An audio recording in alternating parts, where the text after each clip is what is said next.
നടന്നോ. പൊന്നു കള്ള.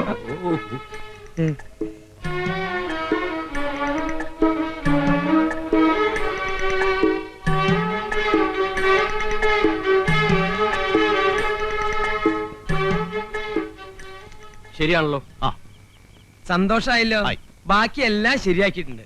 നിസ്സാര വാടകയ്ക്ക് ഒരു വീട്, അത്യാവശ്യം ഫർണിച്ചർ, പൈങ്കിളി പോലത്തെ ഒരു കുട്ടി, ആഘോഷിക്ക് പാലും പഴവും, അത്യാവശ്യം മറ്റതും ഉണ്ട്. അതൊക്കെ നിങ്ങൾ തന്നാമതി, എനിക്ക് പോണം. പോവേ? അപ്പൊ ഫസ്റ്റ് നൈറ്റോ? എന്നോട് പറഞ്ഞ ജോലി ഞാൻ ചെയ്തിട്ടുണ്ട്, ബാക്കിയൊക്കെ നിങ്ങളുടെ കാര്യം. നാരായണ ചതിക്കല്ലേ, ഇപ്പൊ തന്നെ നീ പോയ അവൾ എന്റെ പഠിക്ക സത്യാഗ്രഹത്തിന് വരും. അതിനിപ്പോ ഞാൻ എന്ത് ചെയ്യാനേ? അയ്യപ്പൻ നേരത്ത് പുലിവലായില്ലോ. നാരായണ, കുറച്ച് ദിവസമെങ്കിലും അവളുടെ കൂടെ കഴിയേ. കൊച്ചിന്റെ അച്ഛനാണെന്ന് പറഞ്ഞ അവൾക്ക് ചൂണ്ടിക്കാണിക്കേണ്ടതല്ലേ? അങ്ങനെ ചൂണ്ടിക്കാണിക്കാനൊന്നും എന്നെ കിട്ടുകയില്ല. താങ്കൾ വന്നേ. കരീംബായി പറഞ്ഞ ആൾ ഇവൻ തന്നെയല്ലേ? ഒരു കാര്യം ചെയ്യും, ഒരു 500 രൂപ കൂടി തന്നെ. എന്തിനാ? കത്തിക്കാൻ. അവനെല്ലാം ചെയ്തു വെച്ചിട്ട് അവസാനം